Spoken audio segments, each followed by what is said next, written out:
When I was in 8th grade, I was playing flag football in PE class one day when someone ran up from behind me and tackled me. The result was a broken left wrist. But it wasn't just broken, my growth plate had moved and my bone needed to be reset. It was painful. Well, a couple weeks later, I went to spend the night at a friend's house, and we decided it was a really good idea for me to sleep on the top bunk with a fully casted left arm. So of course, I had to get up in the middle of the night, and as I was getting up, I lost my balance because my cast made me, and in order to protect my left arm, my right arm braced the fall, and sure enough, I fractured my right arm. It was as if my right arm felt such sympathy for my left and wanted to identify with it to such an extent that it was willing to experience the same type of pain. Well, that's a nice sentiment, completely untrue. However, when it comes to relationships with one another in the body of Christ, this theme is supposed to be true.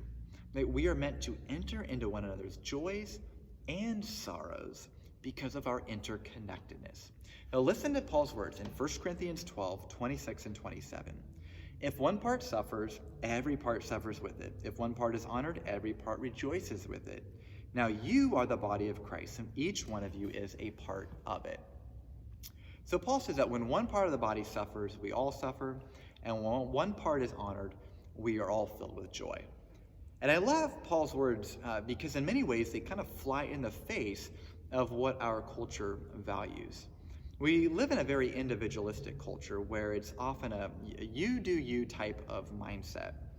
We are often encouraged to make decisions solely on the basis of how we will benefit, independent of how it will affect others. Paul says elsewhere in the book of Romans that we are to weep with those who weep and to rejoice with those who rejoice. Now, if we are honest, don't we sometimes rejoice when someone else suffers and suffer when someone else rejoices? We spoke about comparison the other day and how easy it is to fall into the trap of comparing ourselves to others. It can be so easy to feel miserable when someone else succeeds and to feel happy when someone else fails. But Paul is calling us to a selfless love that so identifies with our brothers and sisters that we suffer with them in their suffering and we rejoice with them in their joys because of our interconnectedness, just like my left and right arm.